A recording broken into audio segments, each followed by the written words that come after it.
natal del año 539 a.C., cuando la ciudad más poderosa del mundo antiguo cayó sin que casi nadie dentro de sus murallas lo hubiera podido imaginar siquiera. Babilonia no era simplemente una ciudad. Era un mundo completo, una civilización en sí misma, un organismo vivo de más de 1 millón de almas que respiraban, comerciaban, adoraban, amaban y morían bajo la sombra de torres que tocaban el cielo y de palacios que desafiaban la imaginación humana. Caminar por sus calles era una experiencia que ningún viajero del mundo antiguo olvidaba jamás, porque nada en el resto de la tierra conocida se le comparaba en escala, en riqueza, en color, en ruido o en la extraña mezcla de magnificencia y corrupción que impregnaba cada rincón de esa ciudad colosal. Las murallas de Babilonia eran la primera maravilla que golpeaba al visitante antes de entrar. No eran simples muros defensivos. Eran estructuras tan anchas que los cronistas de la época afirmaban que 2 carros de guerra podían circular sobre su cima en sentidos opuestos sin que sus ruedas se rozaran. Construidas con ladrillos de arcilla cocida y recubiertas en ciertos tramos con azulejos esmaltados de un azul profundo que relucía bajo el sol mesopotámico, aquellas murallas formaban un sistema doble que rodeaba la ciudad entera. La muralla interior, llamada Imgur-Enlil, y la exterior, llamada Nimiti-Enlil, creaban entre sí una zona amortiguada donde los soldados podían moverse con rapidez.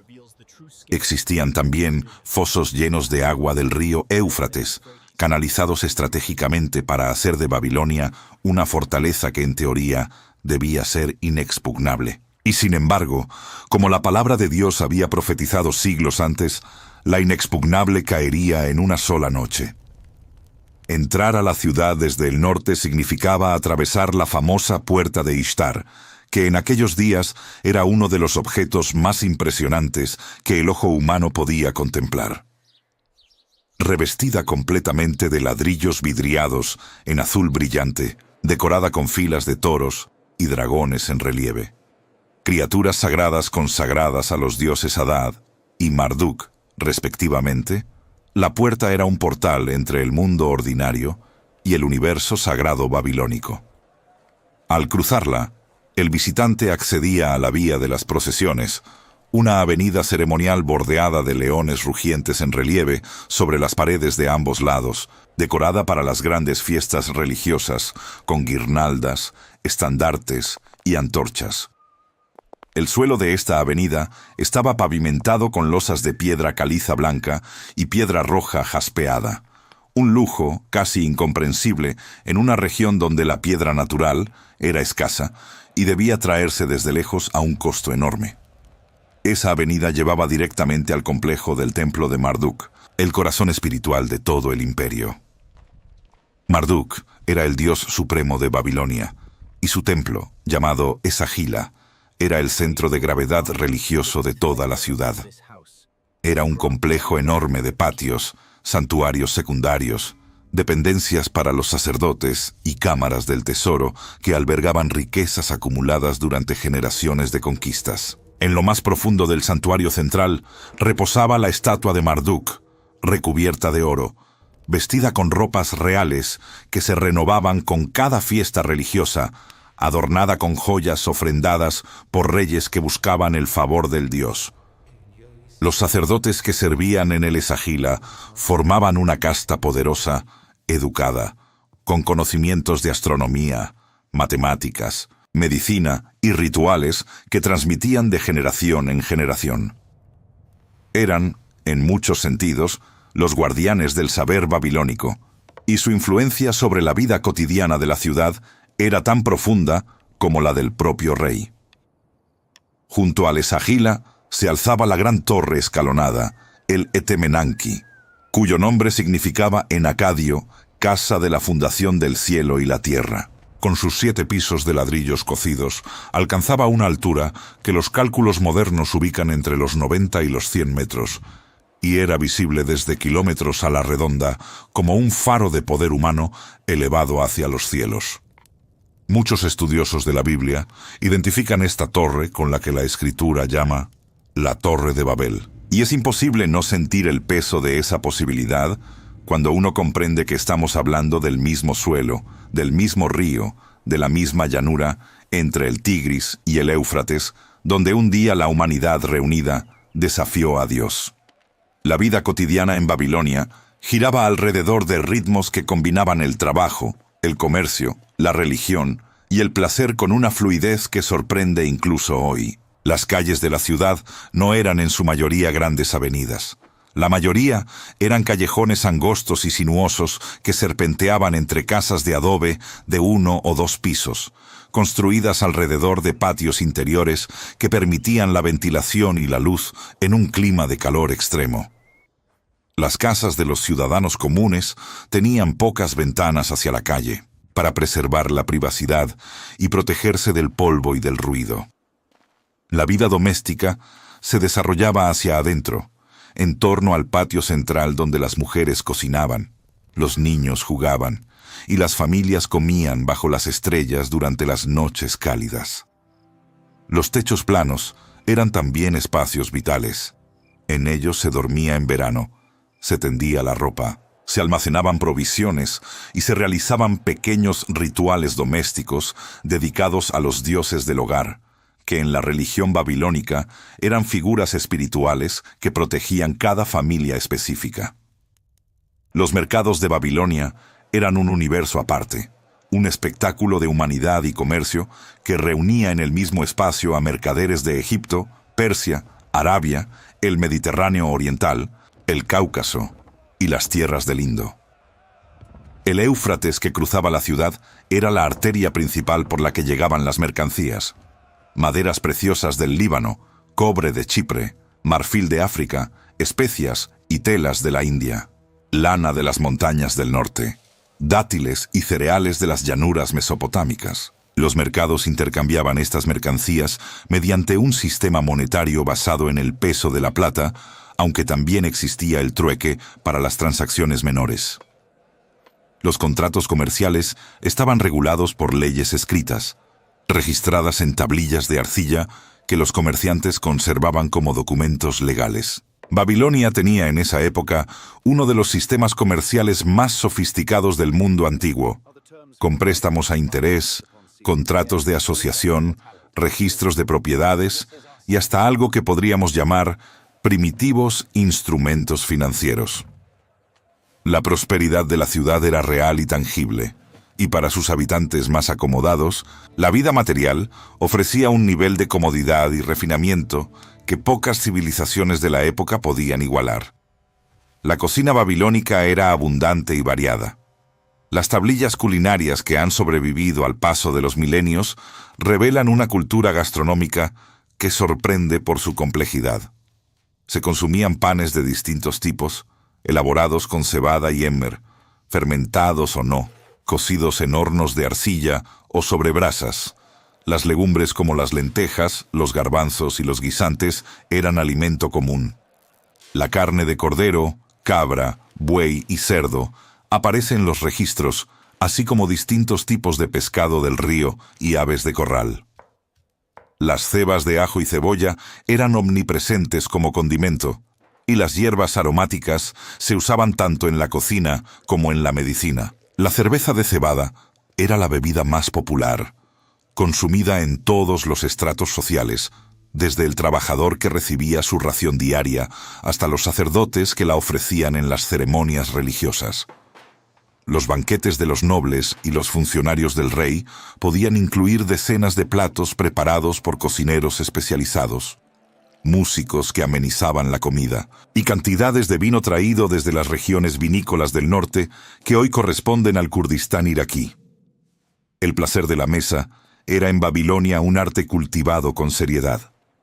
La educación en Babilonia se concentraba en las escuelas vinculadas a los templos, llamadas Eduba, que significa Casa de las Tablillas.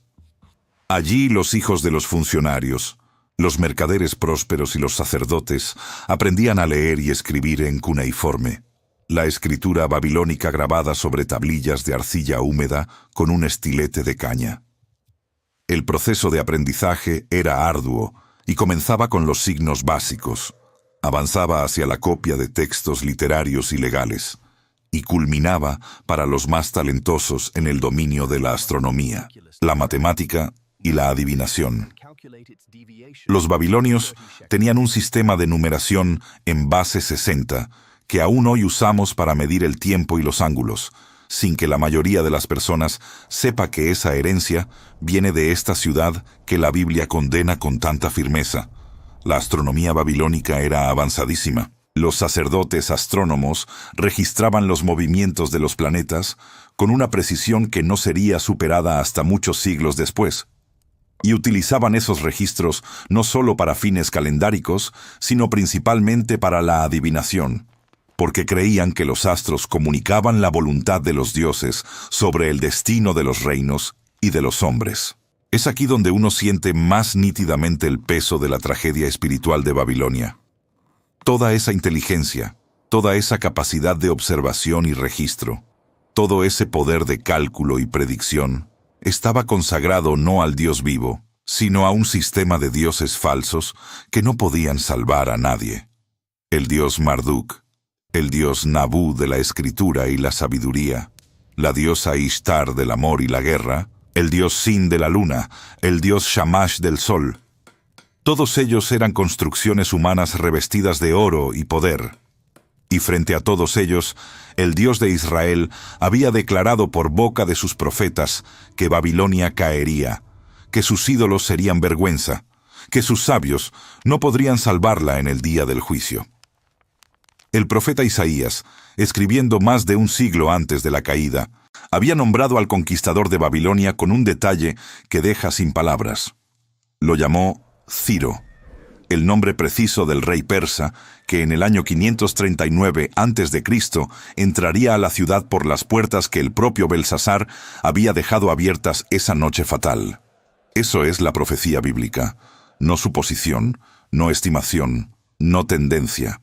Es conocimiento divino de lo que aún no ha ocurrido. La vida religiosa en Babilonia no era solamente asunto de templos y sacerdotes. Impregnaba cada aspecto de la existencia cotidiana. Los bebés nacían bajo la vigilancia de demonios y espíritus que debían ser mantenidos a raya mediante amuletos, conjuros y rituales específicos realizados por las parteras. Las enfermedades se entendían como resultado de la ira de algún dios o del ataque de algún demonio, y el tratamiento combinaba plantas medicinales con exorcismos y oraciones. Los matrimonios se concertaban mediante contratos escritos que el esposo entregaba a la familia de la novia, y la mujer babilónica tenía derechos legales significativos para la época. Podía poseer propiedades, realizar contratos comerciales y divorciarse bajo ciertas condiciones. Los funerales incluían rituales para garantizar que el espíritu del muerto llegara pacíficamente al inframundo, llamado Kur, y los difuntos eran enterrados con ofrendas de comida, bebida y objetos personales que se creía necesitarían en la otra vida. La muerte era un umbral entre dos mundos, y los babilonios vivían con esa conciencia constante de que más allá del horizonte visible había fuerzas invisibles que gobernaban el destino de los hombres. Cuanto más cerca estaban de la verdad de lo que ellos mismos podían imaginar, aunque buscaran esa verdad en los lugares equivocados. El palacio del rey Nabucodonosor II, que había dominado el imperio durante décadas en la generación anterior, era en esa época una construcción de escala faraónica. Las excavaciones del siglo XX revelaron que el complejo palaciego, al norte de Babilonia, abarcaba una superficie enorme, con 5 grandes patios sucesivos, salones de trono revestidos de ladrillos esmaltados con palmas y leones, cámaras administrativas donde los escribas registraban en tablillas de arcilla cada transacción del Estado, cada ración distribuida, cada artesano contratado. En algún rincón de ese complejo, la tradición bíblica y las investigaciones modernas sitúan los famosos jardines colgantes, considerados en la antigüedad como una de las 7 maravillas del mundo. Si existieron exactamente como los describen las fuentes griegas tardías, sigue siendo objeto de debate, pero la imagen que esas fuentes transmiten es la de jardines escalonados construidos sobre terrazas artificiales, irrigados mediante un sofisticado sistema de elevación de agua, donde árboles, flores y plantas de regiones distantes crecían por encima de los tejados de la ciudad, creando una montaña verde en medio de la llanura plana de Mesopotamia. Fuera como fuera su forma exacta, el hecho de que semejante proyecto existiera o fuera concebible en esa ciudad habla del nivel de ingeniería, riqueza y voluntad de poder que caracterizó a Babilonia en su apogeo. En los años que precedieron a la caída, el último rey de Babilonia era Nabónido, un personaje extraño y enigmático que había abandonado la ciudad durante años para retirarse al oasis de Tema en Arabia, dejando el gobierno en manos de su hijo Belsasar como corregente. Nabónido había descuidado el culto de Marduk, favoreció al dios lunar, sin por razones que aún debaten los historiadores, y con ello se había enajenado a los poderosos sacerdotes del Esagila, cuyo apoyo era esencial para la estabilidad del reino. Cuando las tropas persas de Ciro comenzaron a avanzar hacia Babilonia, muchos ciudadanos y sacerdotes babilonios no sintieron el impulso de morir defendiendo un rey que había traicionado su propia tradición religiosa. El profeta Daniel vivía en esa ciudad. Había llegado como cautivo deportado por Nabucodonosor décadas antes, y era ya un anciano cuando Belsasar, embriagado de poder y de vino, organizó en el palacio aquel banquete infame durante el cual mandó traer los vasos sagrados que su abuelo había tomado del templo de Jerusalén. La Biblia lo narra en el capítulo 5 de Daniel con una precisión dramática que ninguna novela humana podría mejorar.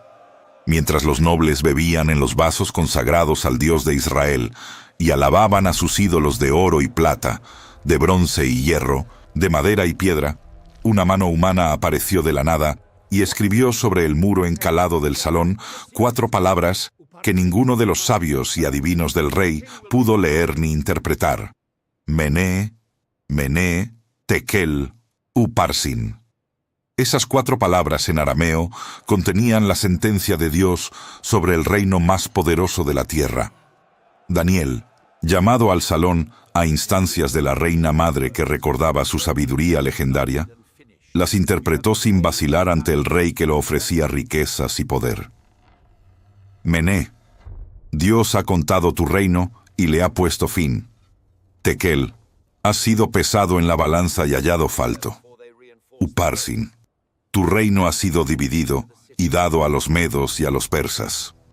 En esa misma noche, mientras el banquete continuaba en la ciudad que se creía invulnerable, los ejércitos de Ciro desviaron el caudal del Éufrates aguas arriba mediante un canal que habían excavado para reducir el nivel del río donde éste atravesaba las murallas de la ciudad.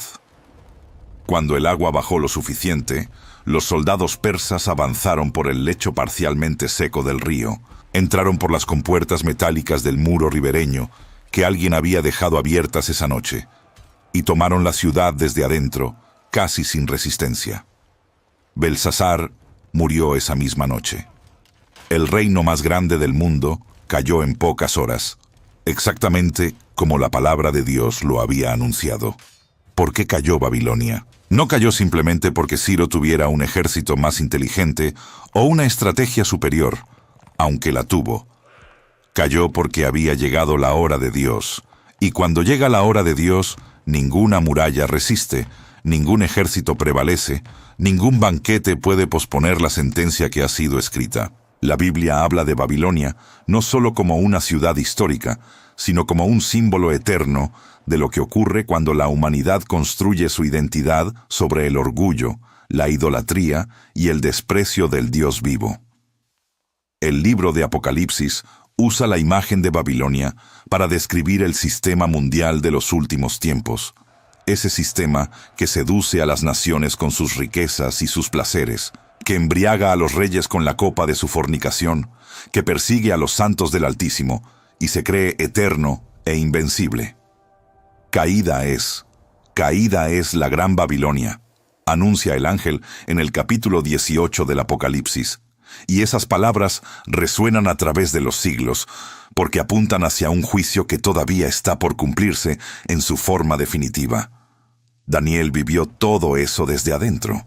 Fue deportado siendo adolescente. Vio con sus propios ojos el esplendor de Babilonia. Sufrió en carne propia las presiones de un sistema que quería borrarlo como israelita y reemplazarlo con una identidad babilónica. Le dieron un nuevo nombre, Beltsasar. Le ofrecieron la comida del rey, la educación de los magos, las vestiduras del poder. Pero Daniel decidió en su corazón no contaminarse. Como dice el primer capítulo de su libro, y esa decisión tomada en silencio, sin espectáculo, en la privacidad de su conciencia ante Dios, fue la piedra sobre la que se construyó toda su vida de fidelidad. Cuando llegó la hora del foso de los leones, Daniel estaba listo no porque hubiera preparado un plan de emergencia, sino porque llevaba décadas practicando la obediencia cuando nadie lo veía. Eso es lo que Babilonia no pudo comprar. El corazón de un hombre que había decidido pertenecerle a Dios sin condiciones.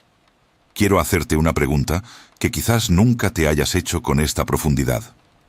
¿En qué se parece tu mundo actual al mundo de Babilonia? No en lo arquitectónico, no en lo geográfico, sino en lo espiritual. ¿Hay en tu vida algún sistema, alguna cultura, alguna lógica del ambiente que te está ofreciendo riquezas, identidad, comodidad, reconocimiento, a cambio de que vayas cediendo poco a poco lo que más importa? ¿Hay alguna escritura en el muro que estás eligiendo no leer porque leerla te obligaría a cambiar algo? Comparte tu respuesta en los comentarios, porque creo que esta pregunta nos toca a todos de maneras muy distintas y muy personales, y la conversación que puede surgir de ella puede ser más poderosa que cualquier cosa que yo pueda decirte desde aquí. La historia de Babilonia no es un museo, es un espejo. Y el espejo no refleja solamente el pasado de una ciudad muerta en las llanuras de Irak.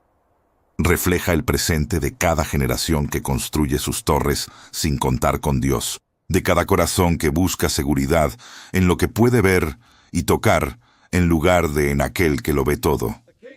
Daniel sobrevivió a Babilonia no porque fuera más inteligente que los magos, ni más valiente que los soldados, sino porque su confianza estaba depositada en un Dios que no cambia, que no miente, que cumple cada palabra que ha pronunciado. El mismo Dios que escribió sentencia sobre el muro del palacio de Beltsasar es el mismo Dios que hoy tiene tu nombre escrito en otro libro, el libro de la vida, si tú has decidido seguir a Jesucristo.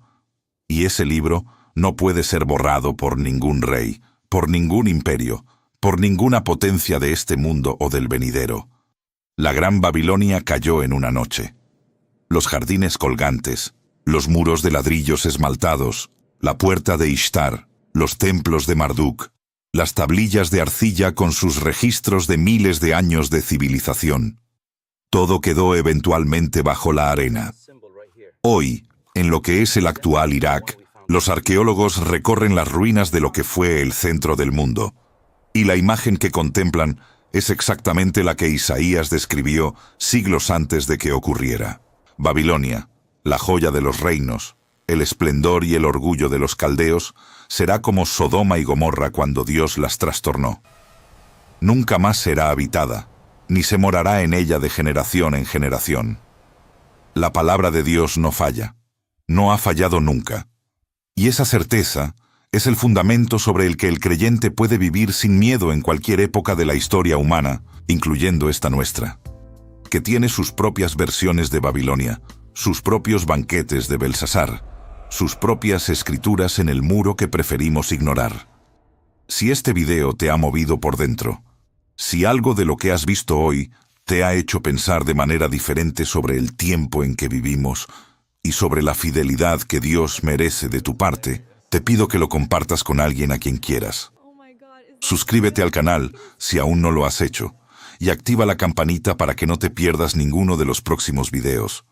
Seguimos explorando juntos la palabra y la historia, porque en esa exploración encontramos siempre al mismo Dios vivo que actuó ayer y que actúa hoy. Que el Señor te guarde y te bendiga. que su paz, que sobrepasa todo entendimiento,